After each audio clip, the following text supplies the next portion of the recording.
어떻습니까? 요새 다들 힘이 빠져가지고. 네네네. 저는 힘이 빠진 게 딴 거보다 우리 그 출연자들 오시면은 이제 막 그 악플이 많이 달려. 그래서 이제 장이 어려우니까. 네네네. 근데 우리가 또 초대한 손님에게 그 험난한 또 악플, 그 수위가 높은 악플들을 또 방치할 수는 없잖아요. 네네네. 그런 걸 또 다 정리하고 그러는 과정에서 참 네. 슬픕니다. 죄송합니다. 이런 마음이 드시는 우리 네. 그 개인 투자자들의 심리도 이해가 되고 네. 그리고 또 그래도 이 방송을 우리가 그래도 이러저러한 정보를 얻어야 되기 때문에 모셔야 되는 네. 이분들에 대한 우리의 예의가 있고 네. 최소한의 그 가운데서 참 마음이 아프더군요. 예. 방송을 좀 줄여야 되나 이런 생각도 들기도 하고. 죄송합니다. 제가 악플이 안 달리도록 잘 방송을 했으면 되는데 악플이 달리게 해서. 네, 아니 우리 민 팀장님은 아직 좋아하시는 분들이 많아요. 왜냐하면 그만큼 또 그 열정적으로 자료 준비하시고 에너지를 쏟아 주시니까. 네네. 뭐 조금이나마 어쨌든 힘든 시장에 도움이 드리고자 나오는데 그래도 여러분들한테 미약한 힘이나마 제 작은 체구에서 에너지가 좀 쏟아나오게 여러분들한테 힘이 되어드리도록 노력을 하겠습니다. 네. 자, 우리 울면서 시작할까요? 기도합시다. 이 시험이 빨리 지나가게 해주시옵시고. 기도 잘하시는 분 없나? 얼마나 이제 길어질지 모르겠는데 같이 근데 혼자 있으면 더 외롭고 맞아요. 힘드니까 같이 옆에서 동반자로서 역할을 하도록 하겠습니다. 네. 자, 뭐 힘드신 일 있으면 저한테 푸시고요. 네. 진짜? 풀어도 돼요? 뭐 조금씩. 감당하겠어요? 네. 뭐 할 수 있는 데까지 한번 해보겠습니다. 자, 일단 오늘은 그 어제 미국 증시가 휴장이었습니다. 그렇죠. 그래서 오래간만에 이제 유럽 증시 쪽에 이제 에너지를 한번 보고 우리가 원래 보던 중국 쪽 흐름을 한번 체크를 해보도록 그렇게 하겠습니다. 자, 먼저 화면에 보시는 것은 이제 독일의 닥스 지수입니다. 독일의 이제 주가 흐름을 보여주는 건데요. 독일도 마찬가지로 14,500 정도 수준에서 이렇게 가파르게 이렇게 하락을 했고, 최근에 3일 전에 아주 긴 음봉이 이렇게 나와 있는 것을 보실 수 있습니다. 그죠? 근데, 지금 한 이틀 동안 그 음봉의 중간 정도까지는 회복을 했고, 아직까지 이 기다란 음봉까지는 회복하지 못하는, 그러한 흐름. 그렇다면 아직까지 독일도 최근에 많이 빠진 부분에 대한 기술적 반등 정도에 있다라고 보시면 될 것 같습니다. 하지만 그래도 오늘 다행히 독일이 우리나라 개장을 앞두고 1.06% 정도 상승해 준 부분은 뭐 나쁘지 않은 그림이다라고 보실 수 있을 것 같네요. 자, 그 다음에 이제 최근에 또 강한 금리 인상을 또 이야기를 하고 있는 영국 쪽 흐름입니다. 영국도 지금 보시면 가파르게 일주일 동안 하락을 했고요. 오늘 새벽에 1.5%의 양봉을 만들어 놓는 그림이고, 또 이 3일 전에 마찬가지로 독일처럼 긴 음봉이 나왔는데, 긴 음봉의 한 3분의 1 정도만 아직까지는 커버하고 있는 모습이기 때문에, 회복하고 있는 모습이기 때문에 아직 영국도 많이 빠진 부분에 대한 기술적 반등 수준에 오늘 새벽에 움직임이 좀 나타났다 정도로 한번 유럽 증시는 간단하게 뭐 특이한 만한 이벤트나 특이한 만한 지표는 뭐 크게 없었고 주가 정도 흐름 한번 점검을 해보시고 그다음 이제 중국 쪽으로 다시 한번 들어가 보도록 그렇게 하겠습니다. 자, 중국 위안화는 최근에 변동성이 그렇게 크지 않습니다. 6.7위안에서 6.68 정도 위안 사이에서 이렇게 왔다 갔다 행보하는 그런 그림을 보이고 있습니다. 중국 위안화는 어제 이제 그 금리 대출 우대 금리를 뭐 동결한다라는 이야기가 좀 나오면서 살짝 이렇게 강세로 좀 움직였다가 그냥 별 움직임이 없는 조금 회복하는 그런 그림 정도로 중국은 생각하시면 될 것 같고요. 자, 상해지수의 흐름입니다. 상해지수 흐름을 보시면 여전히 저점과 저점을 연결한 추세대를 이탈하지 않고 꾸준하게 상승 추세가 유지가 되고 있고 어제는 조금 상승하다가 도지형으로 끝나는 모습이었습니다.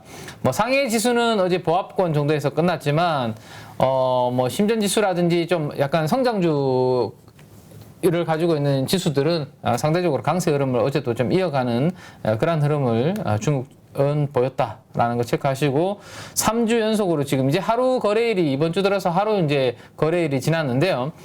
어제 하루 뭐 보합권 정도에 움직였지만 3주 연속으로 중국 에너지는 긍정적인 에너지가 만들어지고 있다. 라고 보시면 될 것 같습니다. 자, 어제 대표님께서 이제 저한테 이제 명령을 하셔가지고. 아이, 명령은. 명령 아니었나요? 그렇지. 요거 준비 안 되면 아마 방송에 하차해야 되지 않을까 싶은 압박감이 상당히. 이거 나는 정치를 하면 안 되겠네. 네, 정치했으면 이거 바로 감방 가는 거 아니에요? 네, 그 압박이 좀 심했죠, 개인적으로. 그래서 제가 분명히 자료는 봤는데 어디에서 봤나 싶어서 어제 몇 군데 이제 리서치 하우스를 계속 뒤졌습니다. 뒤져다 보니까 다시 찾았는데요. 네. 그래서 최근까지 중국 쪽에 자금 동향을 몇 가지 제가 준비를 해왔습니다. 그래서 왜 중국 쪽으로 이렇게 시장이 강한지 수급 흐름 한번 점검을 해드리도록 그렇게 하겠습니다. 어제 우리나라 같은 경우는 거래 대금이 상당히 많이 줄어들었습니다. 다들 뭐 지금 가지고 계신 분들은 조금 물려 있는 상황이시고 또 살려고 하시는 분들은 경기 침체 온다니까 두렵고 그러다 보니까 거래 자체가 지금 많이 줄어드는 그런 상황이거든요. 중국도? 우리나라. 네, 우리나라는 그렇고요. 근데 중국은 지금 보시면 5월달, 4월 말을 바닥으로 거래 대금이 오히려 우상향해서 이렇게 올라오는 트렌드를 보실 수 있거든요. 지금 보시면. 그래서 보통 이제 리서치에서는 이렇게 보시는 것 같아요. 1조 위안인데 여기 단위가 1조 위안인데 1조 위안을 기준으로 이게 좀 증시의 거래 대금이 좀 회복하느냐 아니면 침체냐라는 것을 기준으로 보는 것 같은데 1조 위안을 최근에 6월 달 들어서 상회를 하고 있고 5월부터 서서히 거래 대금이 올라오고 있는데 우리나라는 오히려 이 반대의 그림을 그리고 있고 어제는 상당히 거래 대금이 좀 많이 줄었었다라는 거 참고를 해보시면 될 것 같고요. 자, 어쨌든 중국 증시를 뭔가 좋게 보는 사람들이 거래를 활발하게 하고 있다라는 거 생각해 보시면 될 것 같고 중국도 이제 신용 잔고를 가지고 매매를 하시는 분들이 있으신가 봐요. 그 데이터가 있더라고요. 그래서 그래요? 네, 빨간색 그림이 이제 신용 잔고의 그림입니다. 그래서 2010년도부터 좌측의 그림은 12년 동안의 긴 그림으로 시계를 그려놓은 건데 2010년부터 2022년까지의 그림인데 이 신용잔고와 CSI 300이라고 하는 이제 300개 대형주 지수를 모아놓은 거죠. CSI 300은. 그래서 추이를 보시면 신용잔고가 증가할 때 당연히 CSI 300 지수도 같이 올랐다가 신용잔고 빠질 때 지수도 빠지는 그런 연동되는 그림을 보이고 있습니다. 그래서 작년도 2020년, 2021년부터 신용잔고가 이렇게 떨어지는 그림이었는데 오른쪽은 이제 연초 이후거든요. 원래 연초 이후 보시면 신용잔고가 이렇게 떨어지다가 5월달 바닥을 잡고 지금 올라가는 그림, 특히나 6월달 들어서 올라가는 그 기울기 자체가 이렇게 조금 가파르게 신용잔고가 올라가는 거 보이시죠? 예, 빨간색 그림입니다. 그래서 이제 CSI 300도 이렇게 같은 방향으로 지금 움직이고 있다라는 겁니다. 그래서 신용잔고도 5월달을 기준으로 서서히 바닥 잡고 올라오고 있고 거래대금도 5월달 기준으로 이렇게 바닥 잡고 올라오고 있는 그런 상황이 중국 증시의 지금 거래 상황이다라는 거 보시면 될 것 같아요. 그래서 이들 쪽으로 자금들이 어떻게 이제 들어가는지를 한번 보면 2000년도부터 2022년이니까 거의 20년 이상의 중국 관련된 펀드 설정액입니다. 중국 관련된 펀드 설정액은 과거 대비해서는 아직까지 많이 이제 미미한 상황이긴 한데 최근 들어서만 놓고 보면 4월달과 5월달이 이 정도로 이제 중국 관련된 펀드가 설정이 되었다면 6월달 들어와서는 한 단계 레벨업 업된 게 보이시죠. 그래서 중국 관련해서 시장에 관심이 있는 사람들이 늘어나니까 펀드 들어가는 이제 신규 설정액도 늘어나고 있다라고 그렇게 한번 보시면 될 것 같습니다. 당연히 그 돈이 들어오니까 그 돈으로 이제 기관 투자가들은 중국 주식을 사는 그런 그림들이 연동이 되겠죠. 우리나라는 펀드에서 돈이 빠져나오니까 뭐 투신이나 이런 쪽에서 살 수 있는 여력이 없고 상업펀드도 지금 매도하고 있고 뭐 이런 상반되는 그런 수급 상황이다라고 보시면 될 것 같고 마지막으로 외국인들 동향입니다. 외국인들도 지금 보시면 5월달이고 여기가 6월달인데 5월달부터 지나면서 지금 외국인들이 다시 순매수로 전환이 됐죠. 여기가 0이고 기준이고 여기는 매도고 위로 가면 이제 매수로 이제 누적으로 들어가는 거죠. 그래서 지금 6월부터 해서 순매수 포지션으로 외국인들은 바뀌었다라는 거 보시면 될 것 같고 뭐 중국인들이 홍콩 주식을 사는 그런 데이터들도 있던데요. 중국인들이 홍콩 주식을 사는 것도 5월 달부터 해서 이렇게 가파르게 증가하고 있는 그래서 어제 이제 말씀하셨던 게 우리나라나 뭐 대만이나 이런 자금 쪽에서 외국인들이 자금이 빠져나가서 중국 쪽으로 자금이 들어가는지 그런 부분들 데이터가 좀 봤으면 좋겠다라고 하셨잖아요. 그래서 지금 보시는 것처럼 외국인들은 한국과 대만 쪽에서는 자금을 빼고 있지만 중국 쪽으로는 이렇게 자금이 들어가고 있는 것을 데이터로 한번 참고해 보시면 좋지 않을까 싶습니다. 네.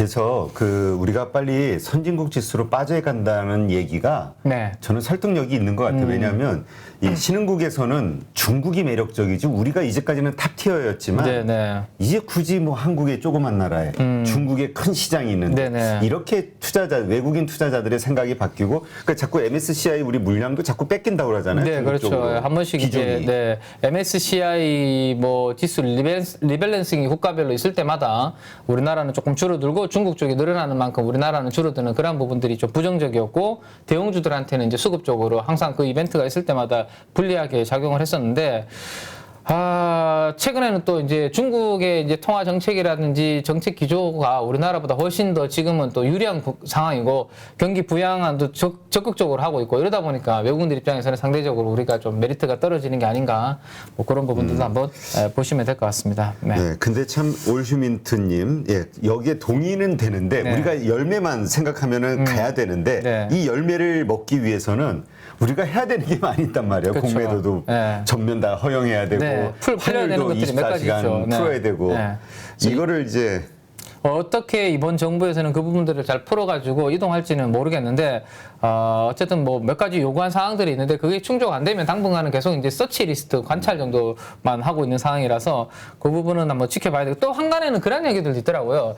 그래도 이제 아시아 증시 이머징 쪽에 있을 때는 우리나라가 어느 정도 포지션이 좀 큰데 선진국 쪽으로 갔을 때는 그 포지션이 우리나라가 차지하는 게 얼마나 될까 그런 부분들도 또 고민을 해봐야 된다라는 보고서도 있던데 근데 또 자금의 규모가 완전히 틀리잖아요. 그러니까 완전히 그렇죠. 신흥국은. 틀리기 때문에 이게 나중에 이제 구체적으로 그런 이슈가 나왔을 때 데이터를 가지고 한번 또 비교해서 한번 말씀을 드리는 타이밍이 좀 왔으면 좋겠네요. 네. 근데 하여튼 변화라는 거는 항상 두렵죠. 네. 기존의 내 패턴을 깨는 거니까. 그렇죠. 네. 그러나 그 아픔이 있어도 더 확실하게 나아질 수 있다면 변화를 해야 되는 게 그래서 개혁이 어렵죠. 네. 그냥 그러니까 아니하기보다 그냥 이렇게 안주하는 게 편하긴 하니까. 네. 그래서 파괴도 우리가 그냥 파괴보다는 창조적 파괴는 우리가 또 다음을 도모할 수 있는 그죠? 그래서 지금 저 정도 뭐 약간 그런 식으로 우리가 긍정적으로 생각해 보면 좋지 않을까 싶네요. 악플 4개. 이것도 악플 사항이에요.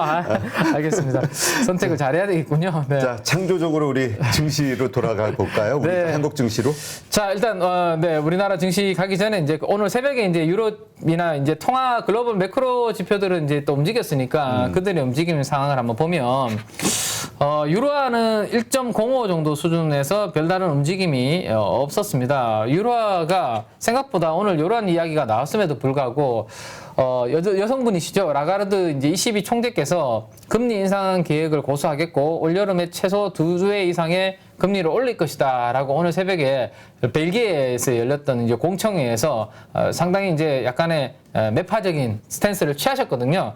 그러면 이제 보통은 이제 금리가 저렇게 올라간다면 돈의 보유 가치가 올라가는 거니까 유로화가 조금 강하게 움직여도 될 법한데 별로 움직임이 없었습니다. 그죠? 이 부분은 아무래도 최근에 제가 계속 말씀드리고 있는 유럽의 내에서 좀 부유국과 조금 취약국들의 이제 분열 조짐들 이런 부분들이 아마 유로화에 영향을 주고 있지 않나라는 생각을 해볼 수 있을 것 같고 어쨌든 ECB 총재는 금리를 우리도 계속 올릴 것이다. 약간 그런 스탠스를 취하고 있다라는 거 생각을 하셔야 될 것 같습니다.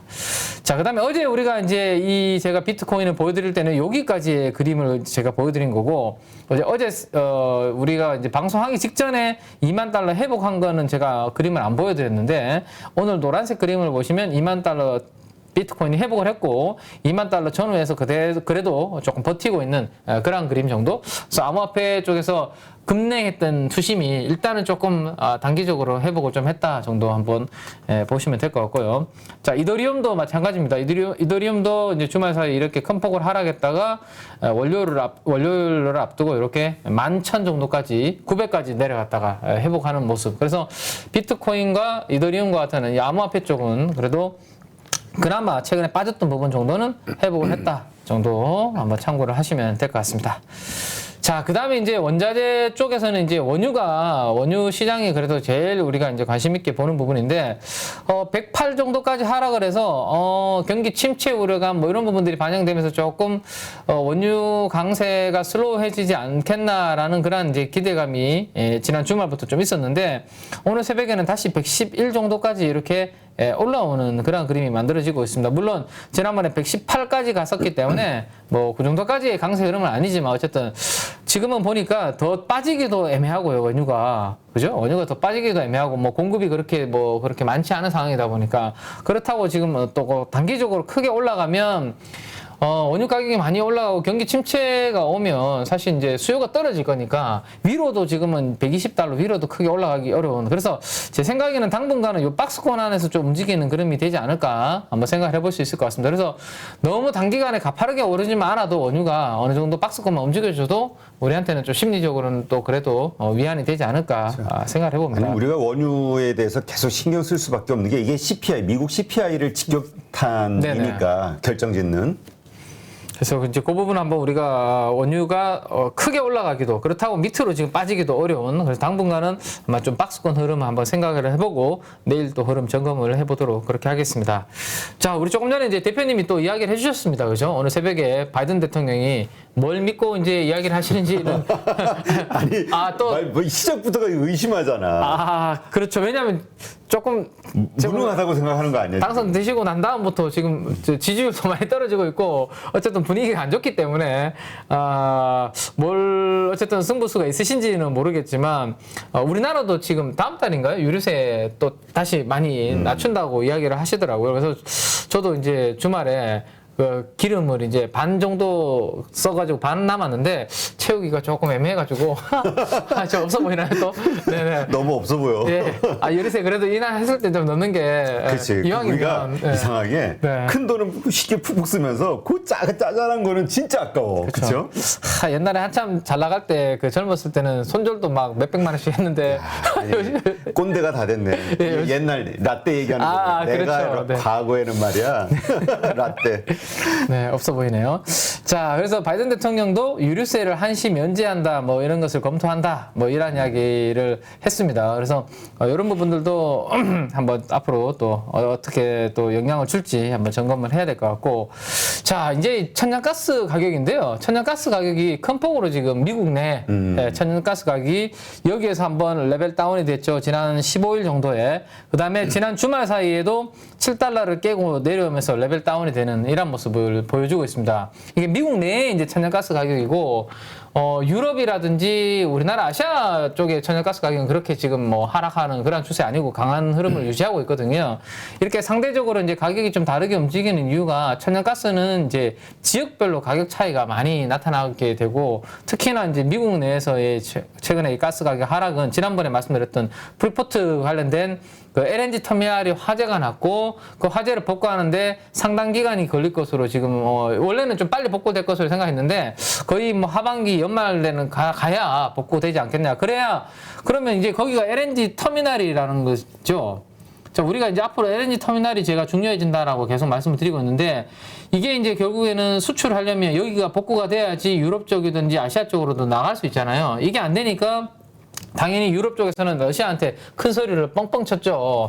왜냐하면 뭐 중동이나 뭐 미국 쪽으로 한테 가스 받아오면 되니까 러시아 너희들 거 필요 없다라고 소리쳤는데 이게 터미널 화재가 나면서 유럽 쪽으로 못 가니까 유럽은 수요가 그 공급이 부족하니까 가격이 올라가고 미국은 수출을 못 하니까 자국 내에서 소비를 해야 되니까 미국 내의 천연가스 가격은 하락하는 이런 상반된 그림이 나타나고 있다. 라는 것을 한번 보시면 될 것 같습니다. 그래서 천연가스 가격이 최근에 움직임이 그렇고 또 하나는 제가 지금 구리 가격을 제가 계속 이제 한번 수시로 계속 업데이트를 해드리고 있잖아요.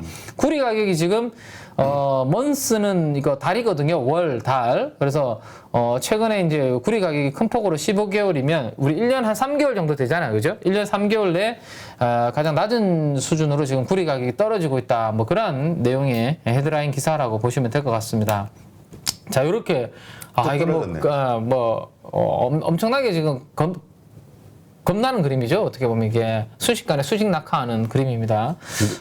저 원자재 투자한 그 헤지펀드들, 투기 세력들은 엄청 시끄럽게. 그렇죠. 뭐 파생 쪽 우리나라도 지금 뭐 파생 그 원자재 선물 투자 우리 개인 투자분들도 다 가능하거든요. 계좌 개설하시면 또 이 원자재 쪽에 베팅하신 분들은 깜짝 놀라지 않았을까 싶은데 왜냐하면 저는 사실 구리 쪽을 좋게 보고 지금 계속 모니터링을 하고 있는데 이렇게 빠지니까 저도 조금 이제 고민을 계속 하고 있는데 왜냐하면 구리가 전세 말씀드렸지만 모든 산업의 기초 그렇죠. 소재고 특히나 제가 개인적으로 관심을 가지고 있는 부분이 전력 인프라 관련된 부분인데 전력 인프라에는 전선에는 특히나 구리가 많이 들어갔고 변압기라든지 뭐 다양한 분야에 구리는 이제 들어가는데 수요는 계속 늘어나는 부분인데 이게 최근에 이 급락한 부분이 야, 이 경기 침체의 부분을 진짜 반영을 하는 건지 일단 1년 추이는 최근에 1년 저점을 깨고 최근에 뭐 며칠 사이에 이렇게 급락을 하는 부분이고 조금 전에 기사에서 보셨던 것처럼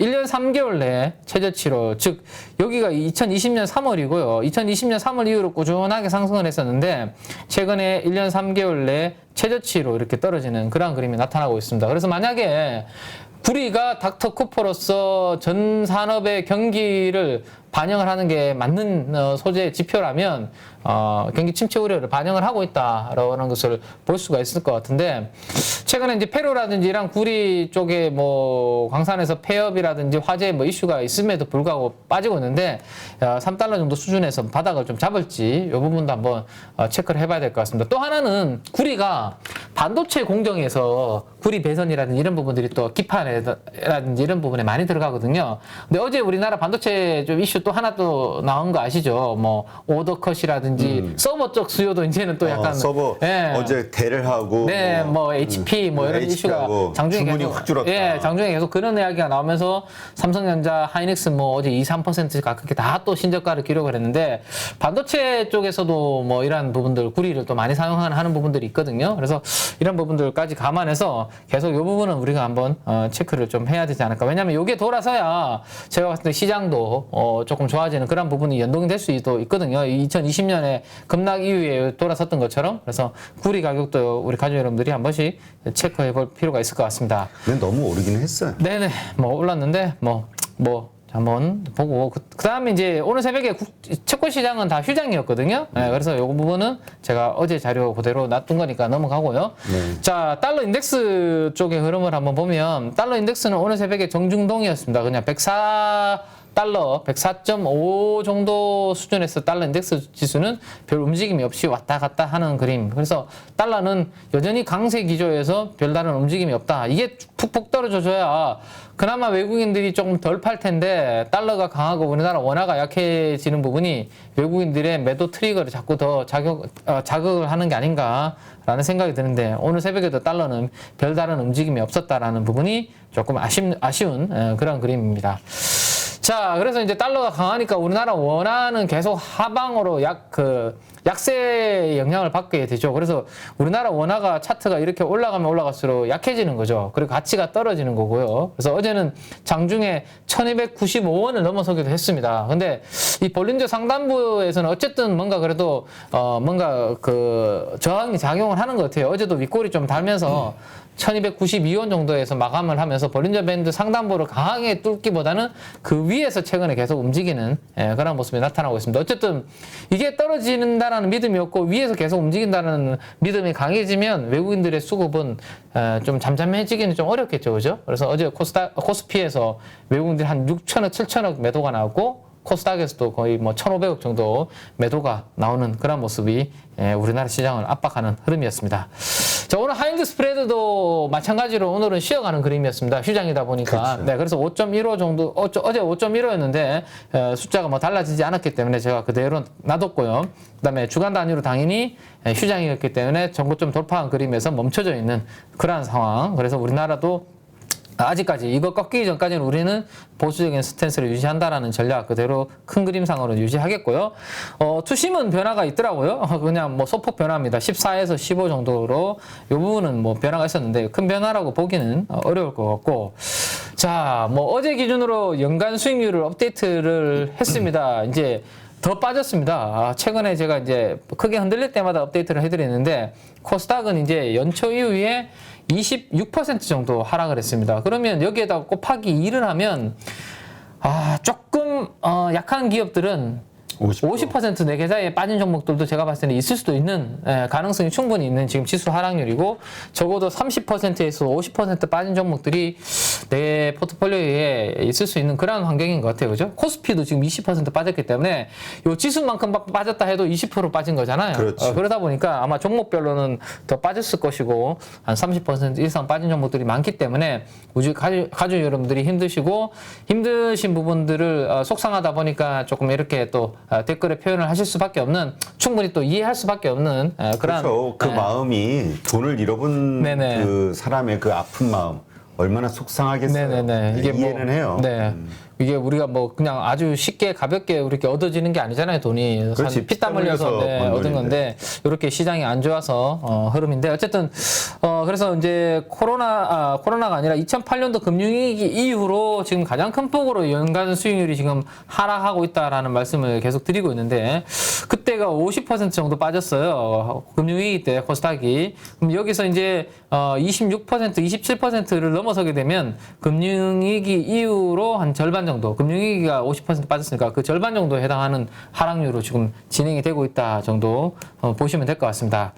조금 뭐 다행이라고 봐야 될까요? 어쨌든 매물 부담이 많이 좀 줄어드는 부분이니까 이 부분은 신용 잔고를 어제 기준으로 다시 업데이트를 해왔습니다. 근데 이 신용잔고 지금 일단 네네네. 듣고. 자, 일단은 이게 당장은 단기적으로는 시장에 상당히 좀 이게 안 좋은 영향을 많이 주고 있는 부분이죠, 그죠? 그렇죠. 네네.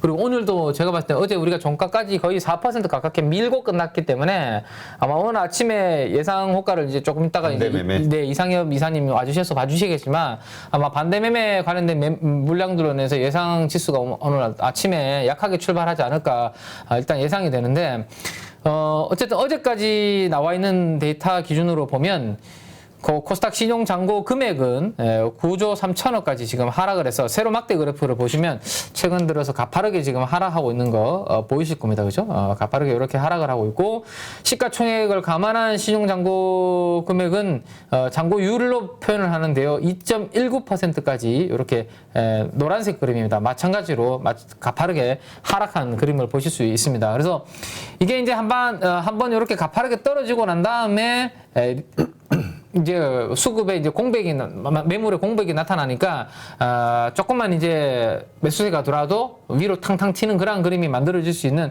가능성이 이제 있는데, 그게 언제 멈출지가 지금 문제 관건이죠, 그죠? 이 지금 담보 부족으로 인해서 신용 잔고가 줄어들고 신용 잔고율이 하락하는 부분이 언제 이제 줄어드는 건지가 관건인데, 과거 시계열로 좀 긴 그림으로 봤을 때 우리가 다시 한번 체크를 한번 해보면. 자, 어제 제가 말씀드렸던 것은 이제 코로나 팬데믹 이전의 신용 잔고율 수준까지 이제 하락했다라는 부분을 말씀드렸고, 추가적으로 더 지금 하락해서 2.19까지 떨어졌거든요. 그러면 지금 보시면 가파르게 하락하고 난 다음에 바닥을 잡은 케이스를 한번 보면 대부분이 이 정도 전후나 이 아래로 떨어졌다가 바닥 잡고 턴을 한 경우가 많았습니다. 한 번씩. 예, 이 코로나 팬데믹 2020년 3월을 제외하면, 그죠? 그래서 2.19 정도 수준까지 신용 잔고율이 지금 하락을 했는데, 앞에 우리가 그 시계열로 봤을 때 추가적으로 더 하락할 수 있는 가능성도 일단은 열어놓고 봐야 되지 않겠나 싶고, 그럼 우리가 이제 이거를 보고 언제쯤 우리가 돌아서는 걸 보고 좀 시장에 이제 자신감 있게 또 한번 들어갈 부분은 되겠냐? 결국에는 신용 잔고가 큰 폭으로 떨어졌다가 돌아서는 시점이 되겠죠. 여기도 마찬가지고 다 돌아서는 시점. 그때 증시도 바닥 나오면서 돌아섰고, 그래서 이번에도 지금은 제일 오른쪽 그림을 보시면 노란색인 코스닥 지수도 가파르게 지금 떨어지고 있고 신용 잔고율도 같이 떨어지고 있는 방향이기 때문에 아직 바닥 잡는 그림이 안 나오고 있고 돌아서는 그림이 나타나지 않고 있기 때문에 지금 섣부르게 떨어지는 칼날을 우리가 쉽게 뭔가 받치기는 조금 애매한 그런 흐름 정도로 보셔야 될 것 같습니다. 네. 그러니까 아까도 우리 댓글창에 잠깐 나왔던 건데, 지금 우리가 코스피 같은 거 20조, 21조인가 그렇죠? 네. 근데 이게 17조까지는 떨어져야 되지 않냐. 네. 그래야 이게 좀 시장이 바닥의 어떤 신호가 나왔다라고 얘기할 수 있는 거 아니냐. 네네. 이렇게 보는 분들도 있긴 해요. 그렇죠. 이게 아마 그 6조 4조 한 5조 정도가 최근에 이제 그 추가적으로 신용 잔고가 돌았던 물량들인데 그게 다 이제 손실 구간으로 들어갔기 때문에 적어도 그 부분은 어느 정도 시장에서 뭐 안타깝게도 한번 소화가 돼야지만 조금 가볍게 움직일 수 있는 수급적으로 요소가 되지 않을까 아마 그러한 분석들이 나오고 있기 때문에 댓글에서 그런 이야기를 하신 것 같은데요.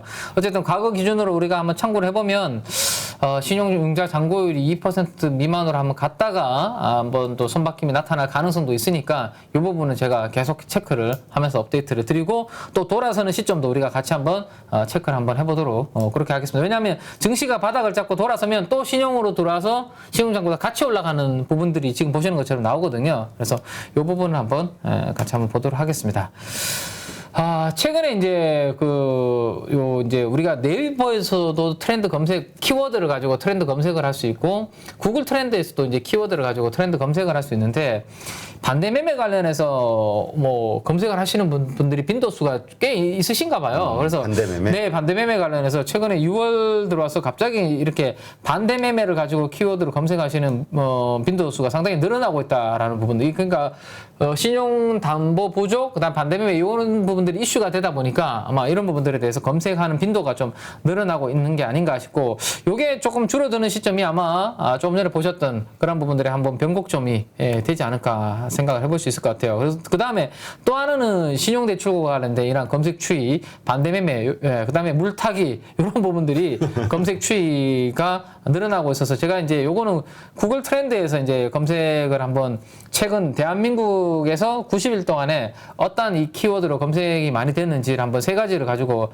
한번 해봤는데, 빨간색이 이제 신용대출이고 파란색이 반대매매입니다. 최근에 가파르게 이렇게 이제 검색 빈도가 좀 올라가고 있고, 물타기는 살짝 정도 이렇게 올라가는, 그러니까 지금 구간에서 한번 물타기를 해야 되나 이런 부분들도 아마 검색을 좀 하시는 게 아닌가 생각이 되니까요. 슬픈 현상인데요. 네, 그렇죠. 사실 요게 이제 오히려 좀 잠잠하고 이 키워드가 관심이 없어야지만 시장에서 이 이슈가 좀 줄어드는, 그죠? 관심도에서 떨어지는 부분이 될 수 있기 때문에 요것 또한 하나의 이제 우리가 구글 트렌드 검색을 통해서 최근에 이슈에 대해서 얼마나 노이즈가 있고 관심도가 있는지 좀 줄어드는지 체크해 다 보시고. 힘들다는 얘기예요, 지금. 그렇죠. 네. 그래서 이런 것들도 하나의 참고 지표로서 우리 가족 여러분들이 손쉽게 해볼 수 있으니까 추후에 제가 신용 잔고율 턴을 하는 것 같습니다라고 말씀드릴 때 한번 체크해 보시면 되지 않을까 싶습니다. 해운대 조막소님, 네. 불타기가 상위권에 오는 날을 기다려봅니다. 불타기. 진짜 이런 그러네요. 날이 올까요? 그래도 뭐 희망은 항상 가져야 되지 않겠습니까? 와, 옵니다 해야지. 그게 무슨 아니 당연히 오는 거 아니에요? 사이클상? 또 당연히라는 표현 썼다가 또 혹시나 또 그럴까봐. 그래도 우리가 희망을 드려야 되지 않아요? 네, 알겠습니다. 아니 근데 이 주식이라는 건 사이클이잖아요. 네. 사이클이니까 언젠가 오겠죠. 근데 그 언젠가가 언젠가냐가 문제고, 그때까지 내가 살아있느냐, 네. 버틸 수 있느냐, 이게 문제겠죠. 그리고 이제 우리가 경기 사이클이라는 것도, 사이클이라는 이유가 경기가 호황이 있으면 침체도 있는 거거든요. 그러면 우리가 지금은 침체를 반영하고, 제가 지금 화면에도 보시지만 리세션이라는 게 경기 침체라는 거죠. 그 다음에 연준의 양적 긴축을 하고 있는 상황이고, 그 다음에 조금 전에 우리가 몇 가지 데이터를 봤지만 반대 매매로 인한 수급 부담, 이런 부분들 세 가지 키워드가 지금 반영하고 있는 시장이잖아요. 그러면 사이클이라는 것이 결국에는 리세션이 지나면 언젠가는 또 경기가 좋아지고 호전이 되고 호황도 오니까 그런 부분들의 희망을 가지시는 것은 우리 대표님 말씀대로 좋을 것 같습니다. 하지만 그 기간이 좀 언제가 올지 시간이 걸릴 수 있다는 부분은 좀 염두에 두고 조금 여유를 가지자라는 거 말씀을 드려야 될 것 같네요. 창밖기비님이 목선이 아름다운 남자 김해. 이거라도 살짝 이렇게 해줘야 되나요? 아니 그걸 오바고. 사실 왜냐면 대표님이 이거 줄무늬 있는 거 있잖아요. 제가 약간 움푹 패인 거. 빠삐용어. 네, 그거는 조금 자제해 달라고 하셔서 오늘도 제가 손이 가다가도 멈칫하고. 아니 그 옷을 입으니까 네. 좀 고와. 고와. 네, 오늘 증시가 좀 반등을 하면 분위기가 우리 좀 전반적으로 좋아질 때 한번 또 다시 한번 제 목선을 한번. 네. 아니 아닌가요? 원하지 않아. 그건 아니에요. 네, 알겠습니다. 자. 목선이 아니라 목젖을 보고 싶어요. 막 좋아서 웃는 모습. 아, 그렇죠. 그래서 목젖이 보여야 야 모두가 해피한 상황인 거죠. 사실 지금도 제가 미소는 이렇게 지으면서도 살짝 제가 보이시는지는 모르겠지만 약간 눈치를 보면서 약간 제가 미소를 짓고 있거든요. 그러니까 눈치 안 보면서 이렇게 시원하게 웃을 수 어떤 있는. 눈치를 봐요? 아, 이렇게 시장 안 좋은데 또 이렇게 웃고 있다라는 그런 이제 안 좋은 또 댓글들도 많이들 이렇게 또 다시는 분도 계시니까 표정 관리를 해야 되잖아요. 방송하는 출연자들은. 근데 그게 참 저도 쉽지 않더라고요. 이렇게. 네. 제가 여기 숨어서 잠깐. 아니 그냥 뭐 제가 고충을 하고 토로할 싶었어요. 뿐입니다. 앞으로 그냥 네네네. 앞으로 감당해요 몸으로. 아, 알겠습니다. 네. 실컷 마음껏 원하는 대로 하시고. 네, 알겠습니다. 자, 그러면서 지금 시장은 어쨌든 이런 것들을 반영을 하고 있는. 근데 그러니까 우리가 앞으로 경기 침체 올 거야 뭐 이런 게 아니라 경기 침체 올 거라는 것을 이미 지금 반영을 하고 있는 그런 부분들이 지금 큰 것 같아요. 그죠? 그래서 이 세 가지 키워드가 좀 우리 검색 키워드에서 줄어드는 그날까지 같이 가족 여러분들과 제가 같이 함께 힘내도록 그렇게 하겠습니다. 자, 그 다음에 이제 어제 우리 코스피가 또 큰 폭으로 많이 하락을 했기 때문에 이제 PBR 이야기 아마 주위에서 많이 나오죠. 그죠? 그래서 어제 기준으로 제가 PBR 업데이트를 한번 해왔습니다. 해보니까, 이제는 이 핑크색 구간으로 완연하게 이제 접어드는 그런 그림들이 나오고 있습니다.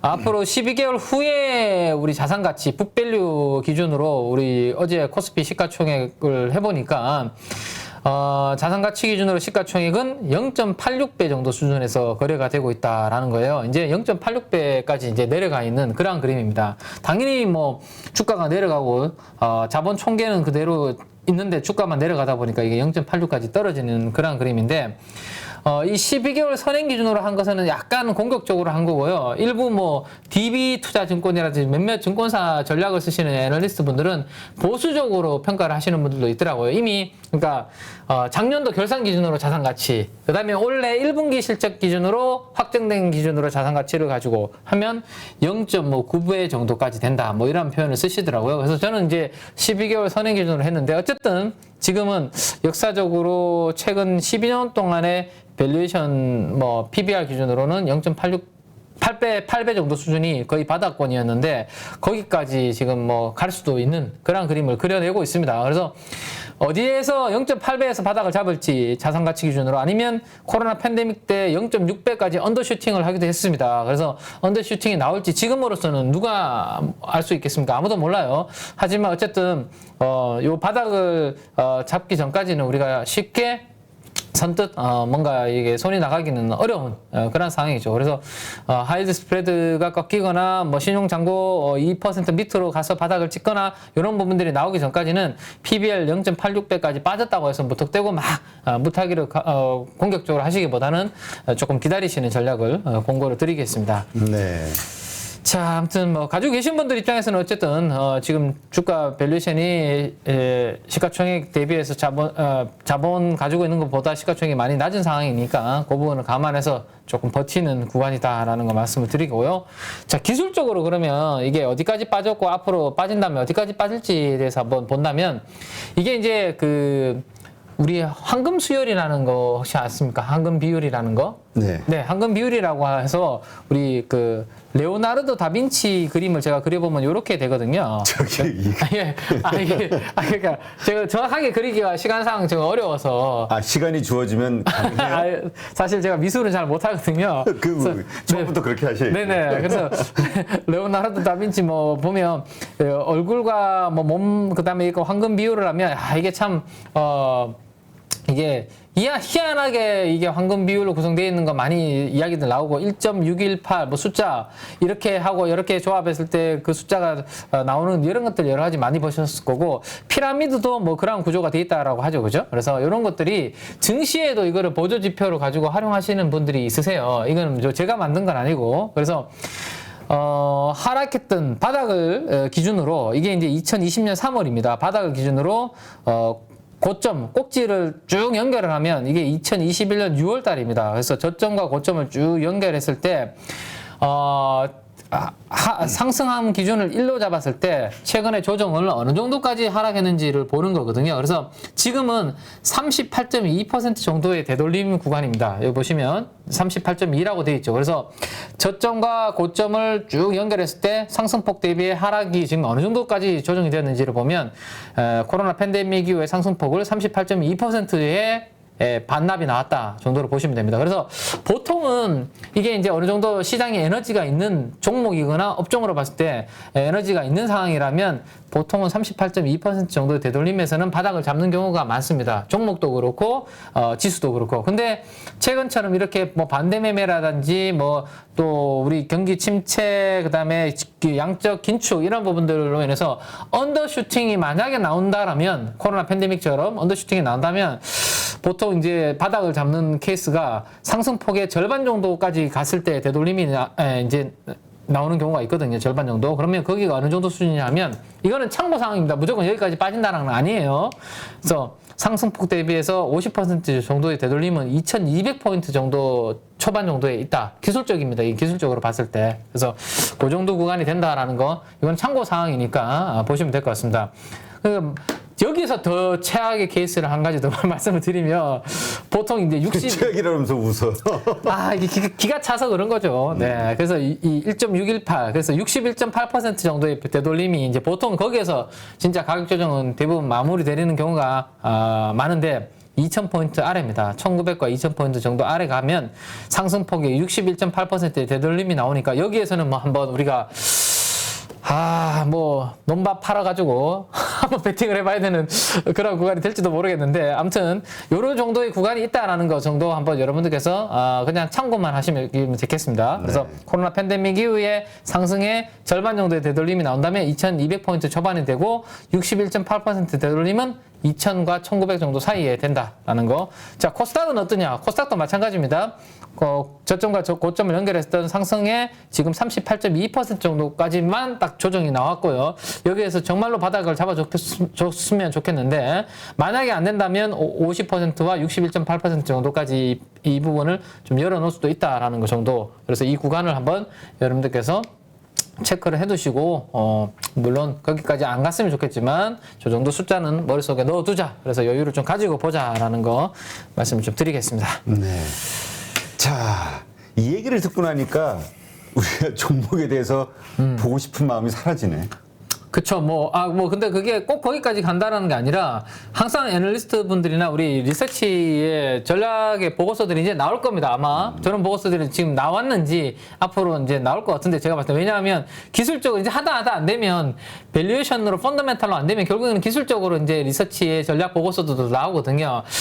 코로나 팬데믹 이후로 지금 이만큼 올랐는데 거기에서 한 절반 정도 되돌림이 나오면 이 정도가 바닥이 되지 않을까라는 게 증권사 리서치에서도 이제 아마 오늘부터 서서히 나오기 시작할 거예요. 그래서 그거는 그거고 하지만 시장에서 상대적으로 어쨌든 수급이 들어오는 쪽 그다음에 관심이 기관 외국인들이 지금 자금이 빠지는 쪽에서도 사고 있는 쪽에 대한 공부는 우리가 계속 해야 되니까 그거는 그거고 요거는 요거다 라는 거 보시고 빨리 한번 체크를 해드리겠습니다. 네. 자, 어제는 기관 쪽에서는 화학 업종에 대해서 강하게 베팅이 좀 들어오는 모습이었고요. 그 다음으로는 생명과학 쪽으로 베팅이 좀 들어왔습니다. 그래서 이 두 개의 업종에 대해서 일단은 간략하게 한번 점검을 일단 해보고 넘어가겠습니다. 자, 일단 화학 업종에 대해서 어닝스 영업이익 컨센서스 전망치가 6월 들어와서 이렇게 올라가고 있는 거 확인을 하셔야 될 거고 살짝 계속 우상향 그림을 그리고 있습니다. 그래서 화학 업종 전체로 실적 컨센서스 추이가 좋아지고 있다라는 거 생각을 해보시면 좋겠고요. 자, 그러면 화학 업종 내에서 어제 기관들은 어느 쪽으로 이제 수급이 들어왔는지를 한번 보면 자, 태양광 쪽인 OCI 쪽이죠. OCI는 태양광 밸류체인 내에서도 가장 밑단에 있는 폴리실리콘이라는 것을 만드는 그 회사입니다. 그죠? 그래서 OCI에 대해서 가장 강하게 베팅이 들어왔고 그 다음은 어제도 우리가 잠깐 이야기를 드렸지만 폐배터리 리사이클 관련해서 이제 관심이 커질 건데 앞으로 성일 하이텍이라는 신규 상장되는 회사 때문에 코스모 화학 쪽으로도 어제 기관 투자가들이 0.35% 수급이 들어왔다. 라는 거 보시면 되고, 효성 OMB는 요거 비료 관련된 기업으로 제가 알고 있는데요. 이쪽으로 0.3% 시총의 0.3% 이상 들어온 종목은 요 세 종목이 들어왔다라는 거 참고하시면 되고, 기타 ENF 테크놀로지는 반도체와 LCD 디스플레이 쪽의 소재고, 그다음에 나노 신소재 뭐 이런 종목들로 수급이 좀 화학업종 내에서 들어왔다라는 거 참고해 보시면 되겠습니다. 자, 그래서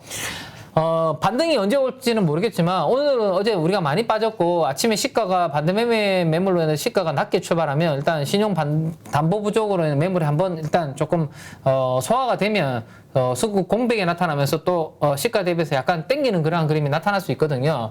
혹시라도 반등이 뭐 나오고 혹시라도 반등이 좀 세게 장중에 우리가 뭐 좋은 호재가 나서 나온다면 단기적으로 어쨌든 낙폭 가대한 종목들이 가장 강하게 움직이기 마련이죠. 그래서 화학업종 내에서도 그러면 연초 이후에 어떤 종목들이 많이 빠졌는지 제가 이제 데이터를 그려서 가지고 왔는데 한번 요거는 참고삼아 보시면 좋을 것 같아요. 화학업종이 전반적으로 이 컨센서스 전망치가 좋아지고 있는데 연초 대비해서 많이 빠진 화학업종, 종목, P&H 테크라는 종목이 있습니다. 이게 이제 OLED 관련된 종목으로 보시면 되고요. 그 다음에 SK케미칼은 백신과 관련된 뭐 이런 부분들 치료제 기대치가 많이 빠져서 하락을 했고, 그 다음에 에코프로가 생각보다 많이 빠졌네요. 에코프로 BM은 최근에 주가가 상당히 견조하게 움직이고 있는데 지주회사인 에코프로가 주가가 많이 빠진 게 특징적인 흐름이고, 자, 그 다음에 이제 OLED 쪽으로 하고 있는 PI 첨단 소재, 이 스마트폰이라든지 이런 업황이 안 좋다 보니까 PI 첨단 소재 쪽 30% 빠졌습니다. 그래서 30% 이상 많이 빠진 종목이 또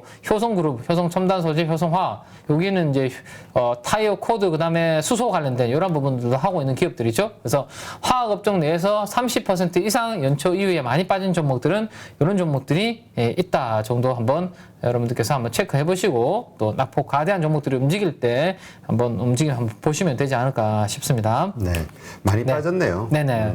뭐 사실 SK케미칼 뭐 효성그룹주 이런 종목들은 뭐 사실 잡주 아니고 조금 어느 정도 중대형주들이 있거든요. 근데 이들 종목들이 30% 이상씩 빠졌으니까 얼마나 시장이 참 어려웠나라는 것을 이걸 가지고 체감을 해볼 수 있을 것 같습니다. 근데 많이 또 오르기도 했죠. 네, 급등을 했다가 네. 급락을 한 걸로 봐야 되겠죠. 사실 SK케미칼 같은 경우가 뭐 우리 그 코로나 이후로 그 치료제 백신 관련해서 주가가 많이 올랐었고, 그죠? 네. 뭐 효성 또 관련주들도 수소 때문에 좀 오르긴 했는데, 그래도 아마 가족 여러분들은 올랐는 거는 생각 안 하시고, 보통 우리 주식 투자하시는 분, 제 주위의 직원분들도 그러더라고요. 저보다 원래 또 프랍 트레이더까지 하신 분들도 고점 대비해서 하락률을 가지고 자꾸 저한테 제 직원분들도 이야기해서 하소연 많이 하시거든요. 나 고점 대비해서 반토막 났다. 뭐 이러네. 올라갔던 것보다는 오히려 고점 대비해서 하락이 더욱더 속이 쓰리고 아프시니까 그 부분이 많이 좀 속상하시지 않을까 싶네요. 자, 생명과학입니다. 생명과학 쪽의 영업이익 컨센서스 추이를 한번 봐야 되는데, 여기는 뭐 최근에 아직까지 뚜렷한 움직임은 보이지 않고 있습니다. 실적으로 사실 뭐 생명과학 쪽을 보기는 뭐 힘들죠. 어렵죠. 네네. 그래서 생명과학 쪽의 실적은 그냥 제가 참고 삼아 한번 그려봤는데 아직까지 컨센서스 추이가 좋아지는 뭐 그런 그림은 없고요.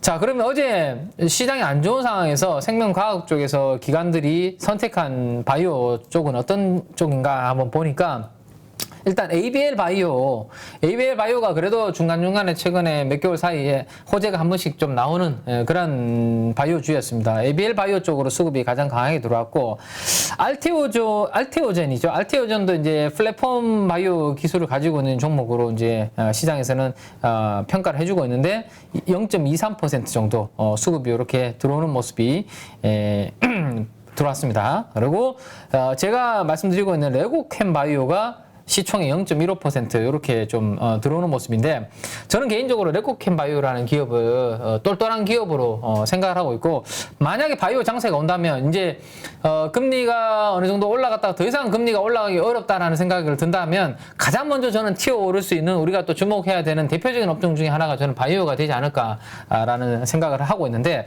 그래서 레코캠 바이오에 대해서 이게 뭐 하는 회사인지에 대해서 간략하게만 한번 설명을 드리면, 안티드러그라고 있습니다. 안티드러그. 자, 이게 항체라고, 안티바디라고 생각하시면 돼요. 안티바디는 항체라고 생각하시면 되고요. 드러그입니다, 이게. 드러그. 항체와 드러그를 연결하는 게 링커라는 게 있습니다. 링커. 그래서 항체가 링커를 통해서 드러그를 가지고 이렇게 쭉 이동을 합니다. 어디로 이동할까요? 암세포를 향해서 이동을 하는 거죠. 그래서 딱, 암이 있는 세포를 딱 관찰을 해서 딱, 잡아내고 그쪽으로 이동을 해서, 정확한 그 암세포가 있는 위치에다가 요거를 톡 잘라가지고 떨어뜨리는 그 역할을 하는 거거든요. 그래서 이게 뭐가 중요하냐면 이 정확한 위치에 떨어뜨려야 되는데 암세포가 아니라 우리가 뭐 정상적인 세포에 이걸 떨어뜨리면 안 될 거 아닙니까? 그래서 이 링커 기술이 상당히 중요하고 레고캠 바이오의 ADC 플랫폼이 이 부분에 있어서 세계적인 기술을 가지고 있는 상황이거든요. 죄송합니다. 네, 그래서 글로벌리 바이오 기업들도 레고캠 바이오의 이 ADC 플랫폼을 활용하려고 하다 보니까 이 기술 수출에 대한 부분도 우리가 잊을만하면 한 번씩 터지고 하고 있거든요. 자, 레고캠 바이오는 저희 운대가 안 맞는 거죠. 그럼 여기까지 설명을 드려야 되겠네요. 지금 시장 상황이 바이오가 아닌데 이 설명을 해서 그런가요? 아무튼 그래서 이 ADC 플랫폼 죄송합니다. 물을 마셔요. 네네. 갑자기 사례가. 네. 바이오주는 참 위험하다는 거 다들 아시죠? 이거 이야기하지 말라라고 이거 신호인가요? 아무튼 네. 나중에 제가 조금 더 자세하게 이야기해 드릴 텐데 어쨌든 이런 원리를 가지고 암세포에 있는 위치까지 정확하게 가서 이걸 탁 잘라서 떨어뜨리는 그러한 역할을 하는 건데 요 떨어지는 위치와 그 역할을 하는 게 중요하기 때문에 요 기술을 가지고 있고 앞으로도 기대감이 있는 기업이다. 빗돌이님, 네. 우리 민재기 팀장님한테 격한 네. 그 조언을 한마디 해주시네. 네. 폐병 조심하시라고. 이거 뭐 심각한. 담배도 안 피는데. 네, 근데 담배를 안 피셔도 폐암이 오시더라고요. 전 깜짝 놀랐습니다. 맞아요. 네네. 그 의사들 보니까 얘기 들어보니까 그러더라고요. 네, 사실 제가 고백을 한다면 제가 초등학교 때 담배를 피고 문제였네. 그러니까 그게 뭐 어른처럼 막 이렇게 핀다라는 게나 호기심에 아버님이 이제 애연 가셨는데 거기 다 빼가지고 그 브루스 윌리스가 예전에 만든 영화 중에 주연한 영화 중에 마지막 보이스카웃이라는 영화가 있습니다. 그 영화 보러 가서 몰래 숨어가지고 제가 호기심에 한번 해보고 그 뒤로 절대로 저는 해본 적이 없어요. 그게 아마 5학년 때인가 6학년 때인가 그런 것 같은데 여러분들도 꼭 건강 관리 하시기 바랍니다. 네. 아무튼 네. 자, 그래서 하여튼 네. 바이오주는 위험 신호가 나온 걸로. 네네. 생체의 위험 신호. 네. 그럼에도 불구하고 어느 순간 어쨌든 금리가 어느 정도 올라가면 목에 찰 것이고 금리를 더 이상 올리지 않으면 금리 때문에 부담을 받았던 바이오들이 움직이는 구간이 올 겁니다. 그래서 그때 우리가 또 연초 대비해서나 최근 들어서 많이 하락한 종목들에 대해서 제가 보여드릴 텐데 어쨌든 어제 바이오 생명과학 쪽으로 수급이 좀 들어왔기 때문에 연초 이후에 증권사 애널리스트 분들이 커버하고 있는 종목들 내에서 제가 연초 대비 하락률을 그려왔습니다. 그래서 사실 70%, 80% 종목 빠진 종목들 바이오 중에 있는데 그런 종목들은 증권사에서 리서치 보고서가 없는 종목들이라서 제가 제외를 했고 리서치에서 커버하고 있는 종목들 내에서 연초 대비 하락률을 그려와 보니까 시젠이 제일 많이 빠졌더라고요. 네, 시젠이 일단 모멘텀을 잃은 걸로 봐야 되잖아요. 그렇죠. 이게 뭐 코로나가 거의 우리가 끝나가고 있으니까 엔데믹이다 보니까 시젠이 마이너스 40%, 그 다음에 휴젤이 마이너스 30%, 서흥은 꽤 이제 나름 기대치가 있었던 기업인데 30% 하락을 했고 조금 전에 말씀드렸던 레고캠 바이오도 연초 이후에 30%, 알테오젠이 23%, 뭐 이 정도 똘똘한 리서치 보고서가 있는 종목들 중에서 하락률을 기록했다 정도 한번 참고해 보시면 되지 않을까 싶네요. 네. 그래서 오늘 뭐 이 우리가 정도까지 건강만 잘 챙기면 된다. 네네. 자, 이 정도 한번 정리를 드렸는데 오늘 지금 한 46분 정도. 일단 우리 사모펀드 쭉쭉 넘어가 보죠. 네, 사모펀드 쪽만 한번 볼까요? 사모펀드를 네. 봐야 될 것 같아요. 자, 요 정도만 보시면 될 것 같아요. 네, 어제 제가 어제가 아니군요. 지난주 금요일 날 원통형 배터리에 대해서 중요성, 최근에 모멘텀에 대해서 말씀을 드렸는데 어제도 삼성 SDI의 밸류체인, 그 밸류체인 내에서도 원통형 배터리 쪽으로 사모펀드는 집중적으로 관심을 두고 있습니다. 신흥 SEC, 상신 EDP, 그 다음에 어제는 또 TCC 스틸도 조정을 좀 받는 그림이었는데 어제 제가 좀 업계 쪽에 그 관련자랑 이제 업데이트를 해보니까 TCC 스틸 같은 경우는 1분기 대비해서 2분기 영업이익이 상당히 최근에 니켈 도금강판 수출 데이터가 잘 나와서 아주 강하게 실적이 좀 좋게 나올 거다라는 이야기를 좀 해주시더라고요. 그런 부분들은 여러분들께서 참고하셔서 어쨌든 원통형 배터리 쪽으로 수급이 좀 강하게 들어오고 있다 정도 참고해 보시면 되지 않을까 싶습니다. 그 다음에 태양광입니다. 근데 어제 시장에서 상대적으로 강했던 게 2차전지, 태양광, 그 다음에 그 다음에 한 군데 또 있었는데 제가 기억이 안 나네요. 네. 그래서 현대에너지솔루션, OCI, 태양광 쪽에서 기관들이 선택한 쪽은 현대에너지솔루션, 그러니까 셀과 모듈 쪽을 하고 있는 에너지솔루션, 그 다음에 OCI 이쪽으로 들어왔다라는 거 생각하시면 되고, 상대적으로 이제 하나솔루션은 수급 강도가 조금 약했는데 하나솔루션도 기관 매수세는 좀 들어오긴 했거든요. 그래서 제 생각에는 시장이 이렇게 부진할 때 그나마 좀 압축을 그래도 한다라면 역시 수급이 들어오고 있는 뭐 2차전지, 그 다음에 뭐 일부 태양광 관련된 그런 종목들이 되지 않을까 싶네요. 네, 그다음 자, 뭐 외국인 매수 강도. 네, 외국인 쪽을 보면 외국인들은 조광 ILI 아까도 그 기관의 수급에서 네네. 좀 들어오는 걸로 봤는데 네네. 외국인도 좀 샀네요. 네, 이쪽 조광 IRI 저거 아니에요? 그 무상증자 이슈? 네, 그 부분도 있고요. 조광이는 이제 그때 우리가 그래프를 제가 표를 가지고 후보군 중에 보여드렸던 그 종목도 있는데, 요 기업이 하고 있는 것 중에 하나가 원자력 하고 있고, 또 이제 조선 기자재 쪽도 하고 있거든요. 그래서 그나마 말씀드렸던 게 시장보다 상대적으로 강했던 게 태광과 성광밴드와 같은 그런 피팅 쪽이 어제 강했습니다. 그래서 그러한 쪽 조광 ILI도 사실 그러한 전방 산업을 가지고 있거든요. 그래서 그런 부분들, 그다음에 무상증자 관련된 기대감, 그런 부분들이 반영되고 있다 정도로 보시면 되고, 사모펀드에서 요 종목 상당히 많이 판 걸로 나오는데, 요거는 코넥스에서 코스닥으로 상장되다고 이전 상장을 했거든요. 그러면서 기관 수급 쪽에서 이제 팔 수 있는 그런 부분들이 풀렸습니다. 그래서 나온 부분들이기 때문에 요 숫자는 조금 무시하셔도 된다라는 것까지 정리를 해드리겠습니다. 네, 알겠습니다. 그 외에 뭐 하시고 싶은 말씀 마지막으로 불꽃 한번 태우시죠. 불꽃. 네, 그래서 저는 그나마 시장에서 우리 가족 여러분들께서 보신다면 이제 태양광 쪽인데, 앞단은 이제 OCI인데요. OCI가 이제 어쨌든 뭐 폴리실리콘 쪽이 신장 위구르 쪽에서 많이 생산하고 있는데, 사실 제가 리서치에 있는 우리 회사뿐만 아니라 그 태양광 쪽을 커버하고 있는 애널리스트 분들하고 제가 최근에 계속 이제 제가 뭐 소통을 하고 있는데, 생각했던 것보다 OCI가 견조하는 부분이 조금 길어질 수 있다는 이야기를 어제도 왜냐면 제가 우리가 들었습니다. OCI 같은 경우는 박스권으로 생각하고 네네네. 있었잖아요. 네. 적당한 적당한 때 되면 또 다시 내려오고. 네, 왜냐하면 이제 증설을 원래 예정이 많이 돼 있었거든요. 폴리실리콘 쪽에. 근데 생각했던 것보다 지금 증설이 조금 늦춰지고 있습니다. 그러다 보니까 가격이 $30 정도 수준에서 지금 폴리실리콘 가격이 지금 멈춰 있는 상황이거든요. 원래는 증설을 하게 되면 공급이 늘어나니까 조금 가격이 주춤할 거 아니에요. 그래서 OCI에 대해서 애널리스트 분들이 목표 가격을 추가적으로 더 올리지는 않고 여기에서 그냥 긍정적으로 유지만 하고 있었거든요. 근데 생각했던 것보다 폴리실리콘의 증설이 조금 늦춰지고 있고,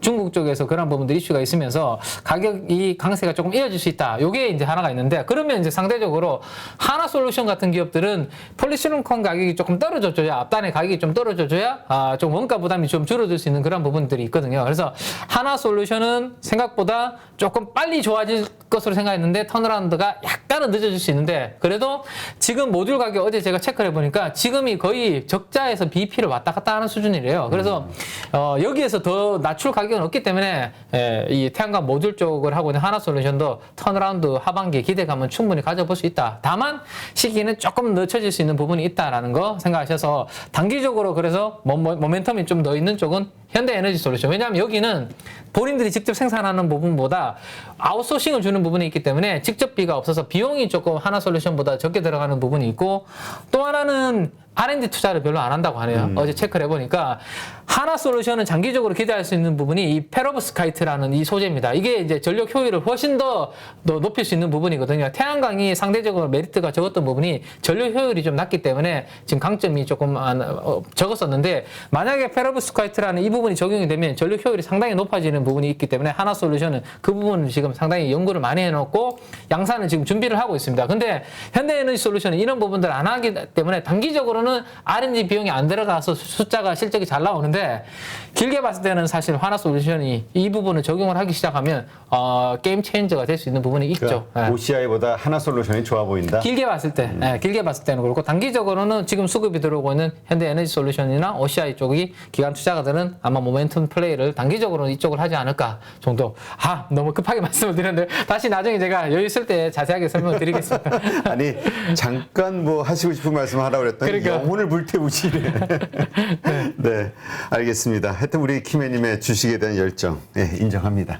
자, 오늘 수고하셨고요. 내일 뵙겠습니다. 누구나 1시간 안에 200개 종목에서 좋은 종목을 고를 수 있는 그런 능력을 배양할 수 있도록 제가 도와드리려고 그렇게 하고 있습니다.